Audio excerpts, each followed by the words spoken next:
Charsadda sugar mill میں environmental coordination organization کی جانب سے قائم متاثرین کیمپ میں aid for refugees and orphan نے بچوں میں خوشیاں بانٹنے کے لیے عید میلے کا اہتمام کیا۔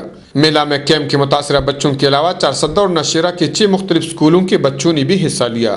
اس موقع پر ECU کی چیئرمین عباس خان، ARO کے چیئرمین وقار حیدر، سید عابد بخاری، جرمنی سے تعلق رکھنے والے بنجمن شیفر اور کثیر تعداد میں متاثرین موجود تھے۔ متاثرہ بچوں کے ذہنوں سے سیلاب کا خوف مٹانے اور ان کی خوشیاں دوبالا کرنے کے لیے اسکول کے بچوں نے قرأت، نعت خوانی، ٹیبلوز اور خاکوں کے مقابلے کیے، جن میں فرسٹ، سیکنڈ اور تھرڈ پوزیشن پر آنے والے بچوں میں انعامات تقسیم کیے گئے۔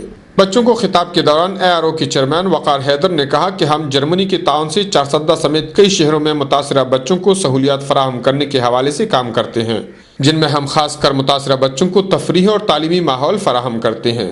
انہوں نے کہا کہ ہماری کوشش ہوتی ہے کہ سیلاب کی وجہ سے متاثرہ بچوں کے ذہنوں میں پڑے دباؤ کو ختم کر سکیں تاکہ وہ اپنے علاقوں میں واپس جا کر نارمل زندگی گزار سکیں۔